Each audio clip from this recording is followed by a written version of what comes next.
Okay, so again, like I said, we're going to talk about how schemas can influence how you attribute or misattribute memories. Uh, so here's an example of that.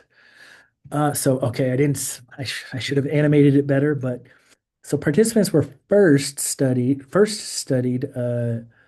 they studied a bunch of sentences, right? From people, from two different people, Pat and Chris. So I swore at a guy who insulted me. Notice how that's kind of consistent with a male stereotype, right? Whereas I hug old friends when I see them, that is more consistent with a female stereotype. And then there's other sentences. So then first of all, notice how that Chris and Pat are gender neutral. You know, it could be Christina or Christopher or Patrick or Patricia, right? And notice also that for Chris, right, Chris says things that are half of the things that Chris says are consistent with a male stereotype, and half of the things that Chris says are consistent with a female stereotype. Same with Pat. Half the things that Pat says are consistent with the male stereotype, half of them are consistent with the female stereotype. Okay. Now, what they did is in the study, right? You didn't know participants would study like these sentences and they would hear them from like Chris or Pat. But they didn't know when they were studying, they didn't know if Chris was a male or a female or if Pat was a male or a female. Okay. So they just studied these sentences with these words or with these names attached to them. And then right before test, participants were told, okay, Chris is a guy and Pat is a female, right? Or a woman, right?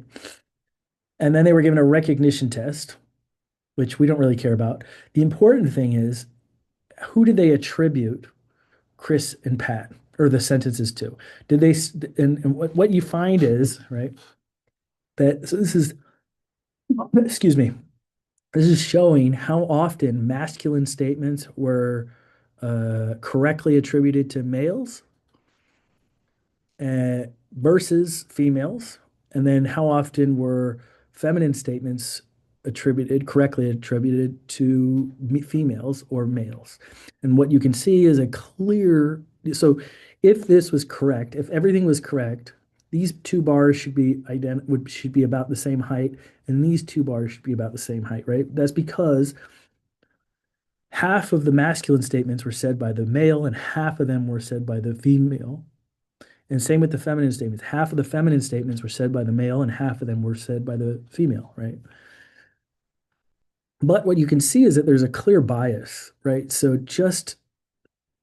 masculine statements were clearly more likely to be correctly attributed to the male, and feminine statements were clearly more likely to be correctly attributed to the female, right? And so this shows that behaviors that are stereotypically consistent with the male or a female are more likely to be correctly attributed to that person. I do want to point out that this is also true for misattributions, right? We could have done this for misattributions and we would have found the same thing is that behaviors that are stereotypically consistent with female or with males, let's say, are more likely to be incorrectly misattributed to the wrong person, but in a way that is consistent with that stereotype. Okay, and that happens for females and males. And this has been replicated with all kinds of different types of sources. So, homemakers versus handyman, skinheads versus priests, um, cops versus criminals. I don't know, a lot of examples, but I just showed this one. Okay. Um, okay. Now what? I guess we'll stop here, and we got one more schemas in memory study that I wanted to show. Maybe one or two. Yeah, I think just one. Okay.